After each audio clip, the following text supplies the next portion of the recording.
Good morning, everyone. Thank you so much for joining our webinar today. We are excited to tell you about our upcoming Canal to Cuba expedition.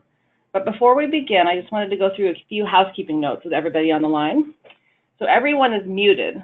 However, if you have any questions at any point during today's presentation, please type them in the questions pane and we'll answer them at the end of the webinar. For those of you who are just learning about Zegrahm, I wanted to give you a little background on the company and our itinerary planning process. We were founded 27 years ago by 6 explorers and friends who wanted to make a career out of their passion for exploring the world. And still today, 2 of our founders, Mike Messick and Jack Grove, are leading trips for us. In fact, Jack will be with us on Canal to Cuba. We travel to all 7 continents on expeditions by land and sea. Our small ship cruises carry about 100 guests, and our overland adventures are designed for 12, depending on the destination. And unlike other tour operators, our calendar of expedition changes from year to year. We plan each new season based on feedback from our expedition staff and guests, along with extensive research and scouting from our operations team to build a unique lineup of trips each year. In fact, we won't be repeating this particular itinerary in the coming years, so the message is go now. We are also all-inclusive, which means virtually everything is included in the cost of our expeditions. All activity options, and on this trip you'll be able to snorkel and dive, gratuities, meals including beer and wine with lunch and dinner, transfers, gift certificates for expedition gear and books, and the list goes on and on. We also offer group discounts on cruises that would appeal to friends and family traveling together, and this one is a great option for groups. And finally, and probably the best thing about Zegrahm, is our world-class team of expedition leaders that we assemble for each trip. These are the people that have spent so much time in each destination that they can provide in-depth information on the wildlife, history, and culture. They are not only there to educate and inspire you, but to make discoveries right alongside you and out exploring each day. And this is the perfect segue for me to introduce you to our first presenter today, Nadia Eckhardt. Born in Cape Town, Nadia now calls Seattle home. She has traveled extensively throughout the world and is well-versed in many adventure destinations on all 7 continents. Nadia has been working with Zegrahm since 1992 as an expedition leader, cruise director, Zodiac driver, you name it, Nadia has probably done it. But she is also our de facto Cuba expert, as she has visited the country over a dozen times in the past 18 years. So welcome, Nadia. Thank you, Adrian. Also with us today is Kim Edwards. She is a program manager with Zegrahm. Her job is to oversee each and every detail of our expeditions and make sure they go off without a hitch. Kim joined this particular expedition in 2016 and has been working tirelessly since returning home to enhance this already stellar itinerary. So welcome, Kim. Thank you. Hello. So without further ado, I'd like to hand it over to Kim and Nadia to tell you more about this expedition. It's terrific to be here today to be talking about the Canal to Cuba with Panama, Costa Rica, and Colombia trip. And I can honestly tell you why this trip is great, and there are so many reasons. Really easy access from North America into Panama and home again from Havana. It's an ideal time to visit. The trip dates are 5th of April to the 20th of April 2018, and it is 16 days covering 4 countries. And the best part of all is very little time change, no jet lag to deal with. And we're going to include 4 countries while traveling on your home for 16 days, the Hebridean Sky. This is a very unique itinerary in that not only are you going to cover Panama, as well as Costa Rica, Colombia, but also Zegrahm have included a good number of days in Cuba, and this is a perfect time to visit Cuba. As Adrian mentioned, I have had the pleasure of traveling to Cuba with Zegrahm as recently as last year, and Jack Grove and I had the pleasure 18 years ago of working for a French company and doing 3 trips in and around Cuba. The Hebridean Sky is the perfect size vessel for what we will be doing, and there will be about 100 guests, which makes it very easy for us to zip ashore in Zodiacs. Many of you that are familiar with the Zegrahm trips are familiar with the Zodiac operation. This is a great image. Small is big. Just have a look at us. We're the little ship, and that's what makes it really extra special. You can perhaps see a few of the Zodiacs on the aft deck, and we're able to anchor and easily clear and make our way to shore in many of the ports we'll be visiting.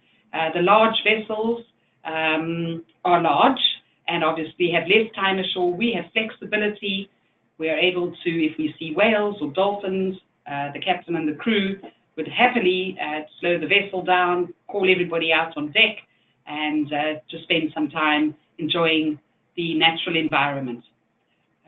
The Hebridean Sky, perhaps some of you are familiar with her. Also, Island Sky and Caledonian Sky are similar sized vessels. Cabins are very spacious, very comfortable. The best part of all, you unpack once. You arrive on the 5th of April, and without having to pack and repack and fly on to another destination, you're able to take this all in on the comfort of the Hebridean Sky. Another lovely feature on this vessel is that outdoor dining, and of course it's going to be perfect weather being April, so it's a great time to get out of North America and a very pleasant time to be in Central America. Outdoor dining as well as indoor, you have the option, no pre-assigned seating, etc. And this of course is with your experts, the expedition team. On every one of the vessels there's an expedition leader, a cruise director, and some of the world's best naturalists, geologists, biologists. Top right, many of you have traveled with Michael Moore, sometimes affectionately referred to as Mimo. He is one of the lead expedition leaders for Zegrahm expeditions. Jack Grove, as Adrian mentioned, one of the co-founders of Zegrahm expeditions, and he too has traveled to Cuba by land and sea many, many times, and will be on this particular voyage next year, diving. He's fluent in French, not French, he's fluent in Spanish, and scuba diving. He knows Cuba very well. Right in the middle, Lynn Gregg will be the cruise director, and she too has traveled extensively for Zegrahm expeditions and was on the voyage last year to Cuba, knows most destinations. This team is phenomenal. They're just experts from Panama. We have birders. I know many of you will recognize these leaders, at least 10, and then in addition, we will also have local Cuban guides that will join us later in the voyage when we do get to Cienfuegos. This is what makes Zegrahm special, is the fine leaders. They'll do presentations on board, lectures out on deck, birding with you, driving zodiacs with you on all the excursions. You can join them for dinners in the evenings. Just a wealth of knowledge and just a pleasure to be around. We're going to take you through the itinerary day by day. My colleague Kim is going to take you through starting from Panama City. Kim, I'll hand it over to you. Thank you. It's been great to work on this itinerary over the past year, having visited in 2016 and really been able to tailor each stop and enhance it for the 2018 journey. So we begin in Panama City. We'll be at the Le Méridien Hotel, and we'll have deluxe rooms here. Upon arrival, we will have a welcome reception and dinner our first evening, and here is where you can meet our expedition staff, including the expedition leader, Mike Moore, cruise director, Lynn Gregg, and then they'll also touch on what to expect over the next couple of weeks. So after breakfast at the hotel the following morning, we'll set off on a tour of the modern and colonial areas of the city, including the Old Quarter, which is famous for its plazas and cobblestone streets. And then we'll embark the Hebridean Sky in the afternoon with our first overnight on board. Our first expeditionary stop of the trip is Isla Coiba. Here, think deserted island with white sand beaches and crystal blue waters and views that go on and on. Of course, you won't be truly deserted. You'll have our Zegrahm expert naturalists and marine biologists to help you explore.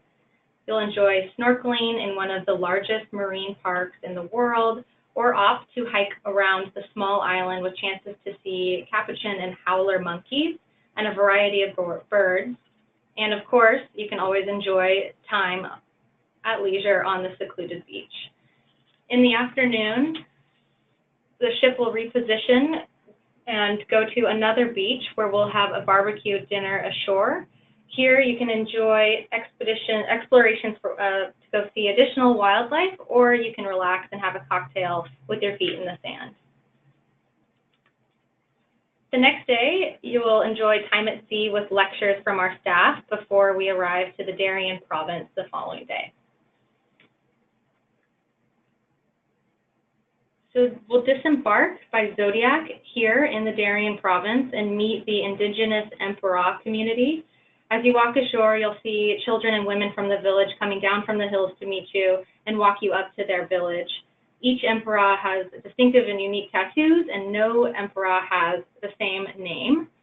Since the beginning of this community, none have had the same name. So that's pretty interesting. Here we'll enjoy a dance performance by the local villagers and children, and then you'll also have opportunities to purchase local handicrafts, so artwork, amazing weed baskets, or if you are daring enough, you can get your very own temporary tattoo. The tattoo's ink is made from local roots, and then it's applied by a popsicle stick by a villager, and they stay for about 2 weeks. It's a pretty unique souvenir that you can take with you.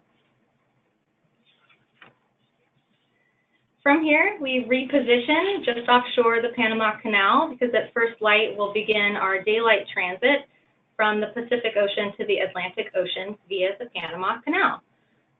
So we will have a local canal expert on board with us, and she will narrate us as we travel through the various locks and provide insight into the various stops, the views such as the Continental Divide along the way.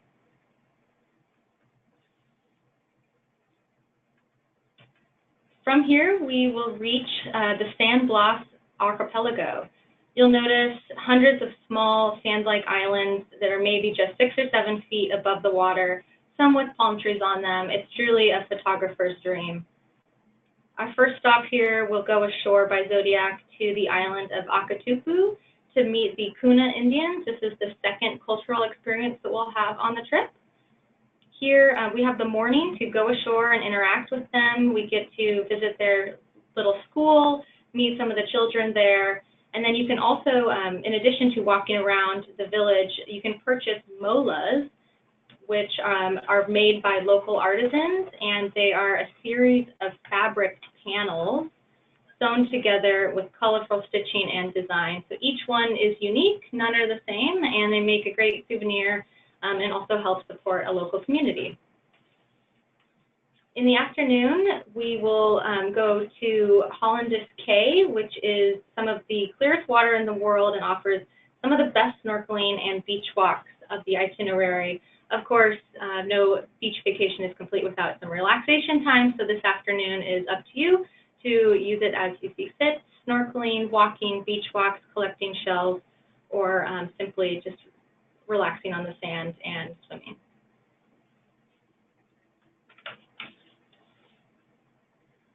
So after our time relaxing in Hollandis Cay, we will visit Portobello. This will be our first town visit since leaving Panama City. This is a UNESCO World Heritage Site, and we will visit multiple forts. It's the city tour, the forts, colonial era San Geronimo, Santiago de la Gloria, as well as the Church of San Felipe. The following day, we make our way to Costa Rica, and we will disembark in Puerto Limon and head on to the Tortuguero Canals. The Tortuguero Canals are home to 2,000 plant species and more than 400 species of birds, and also 13 of Costa Rica's 16 endangered mammals. So for a wildlife enthusiast, a birder, this is the stop for you. We explore by local boats, which you can see there. They are covered so you aren't getting blasted by the sun. And it also has enough height so you can walk around and take pictures. So we look for turtles, caiman, ringed kingfishers, poisonous frogs, sloths, herons, howler and capuchin monkeys, toucans, orchids, water lilies, and of course, intermixed jungle foliage as you continue along the canals, and it's obviously led by our expert naturalists who can interpret each of the sites and the animals that we see.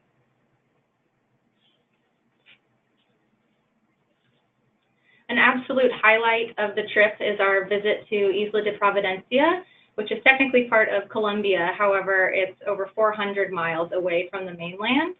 We have a variety of options here, and one of them is a Circle Island tour, where you will circumnavigate in local vehicles, visiting the school, a convent school, meeting some of the children if school is still in session, some of the nuns that work there, or you can snorkel offshore, searching for stingrays and other species of fish, or as a third option, you can opt for a hike of moderate intensity to reach the peak of a small island, which is just offshore, and you can spot birds along the way.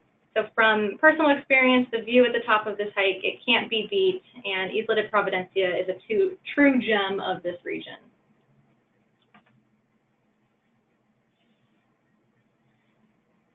So after Isla de Providencia, we're going to be making our way to Cuba, and we enjoy another day at sea.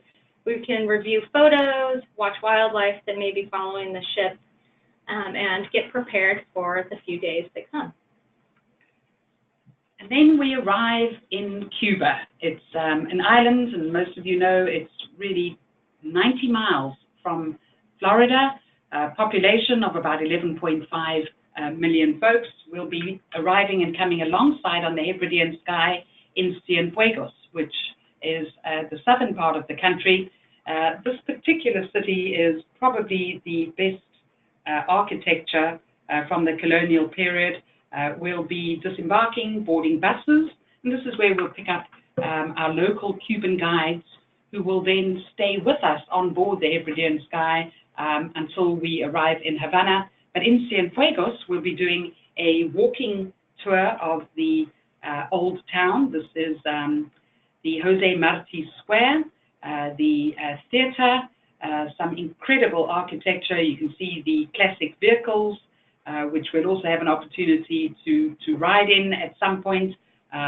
This particular day, after doing Cienfuegos downtown, we'll make our way to the botanical gardens, where we can do a nature walk, also superb birding, and then we'll continue along on the coastal route, leaving Cienfuegos, heading west in the direction of the Zapata Peninsula, which is an area which is perfect for nature walking. The birding is superb, opportunity to see falcons, egrets, pelicans, Cuban trogon, and of course the world famous little bee hummingbird, the smallest hummingbird in the world.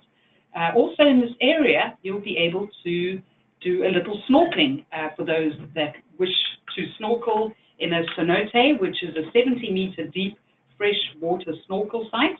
And less than 50 feet away from this, you would walk over and with our local experts, Jack Grove, Murph, Brad, and into the Bay of Pigs, where you'll be able to rent snorkel gear. We'll provide that, of course, and spend some time in the beautiful, warm, clear waters, enjoying coral and fish in the Bay of Pigs. This particular day, we're also going to be covering the Playa Largo Giron Museum, which was the U.S. invasion in this particular area. There's a small museum. This was in April 1961, and most of you, of course, will remember that. We will have lunch ashore in a paladar, which is a family-owned run restaurant. It's a marvelous venue, Enrique's. We sample local foods. They include beverages.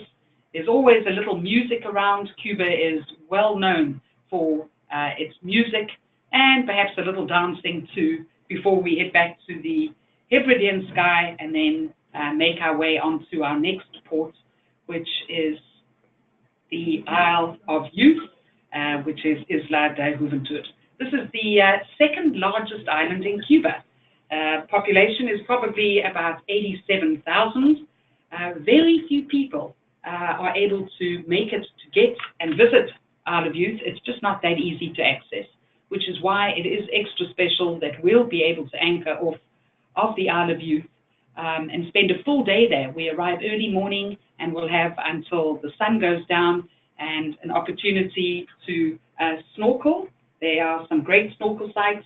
Also, scuba diving. This will be one of the two opportunities in Cuba for scuba diving, and we'll have local scuba experts and, of course, the Zegrahm staff. The town we'll be visiting, it'll be a walking tour, and it'll be Nueva Girona, which is the capital of Isle of Youth. You can see the little buggy carts. They also have three-wheeled tricycles, and this will be how we'll make our way around on our little walking tour, a couple of lovely museums, and then a little bit of free time to browse on your own, lunch ashore, and then we'll head out of town on our buses about 5 miles to the prison that Fidel Castro was held in for 2 years between 1953 and 1955. There's also a little museum out at the prison. His cell number was 511, and we'll have an opportunity to see that, which is now part of the museum. So it's a lovely full day in Isle of Youth, and again, we drop anchor ashore in Zodiacs driven by the expedition staff, and come back at the end of the day, and then sail on to the next stop, which is Maria La Gorda. You can see on the map, this is the most western tip in the province of Pinar del Rio. And this is, again, an area very few visit. Many folks, of course, visit Havana and make it to Viñales, but Maria La Gorda is just a sleepy little beach with a biosphere reserve where we'll be able to go into the forest to do a little walking, another opportunity for birding, or just simply relax on the gorgeous white sandy beach. There's one hotel, aptly named Villa Maria La Gorda. This is another opportunity to scuba dive. We'll have a full morning here, ashore by Zodiac, and then an afternoon at sea. Last Zodiac ride, there you can see Mimo, everyone loving being out in Zodiacs in the warm water. And we'll hoist the Zodiacs back on the Hebridean Sky and have our farewell dinner, and then make our way to Havana. Havana is a city not to be missed, and really now is the time. I think, most of us are aware that there have been recent changes with permission for U.S. citizens to visit Cuba. Zegrahm have made it very easy, in fact, that they are including the highlights, where you'll do some snorkeling, you'll do some cities, and you will have a full day in Havana when we disembark the Hebridean Sky. On this particular day, we'll make sure that everybody gets into the old Havana, where we do a walking tour, easy, pleasant, photographic delight, music on every street corner, food samplings, coffees, the El Floridita famous Hemingway bar. We'll have lunch in old Havana, and of course a ride in a classic automobile, a nice convertible. Everybody will have an opportunity to photograph and be seen in the marvelous classic automobile. So everybody has a full day, and then we're staying at a hotel which is right downtown old Havana. It's called the Iberostar Parque Central.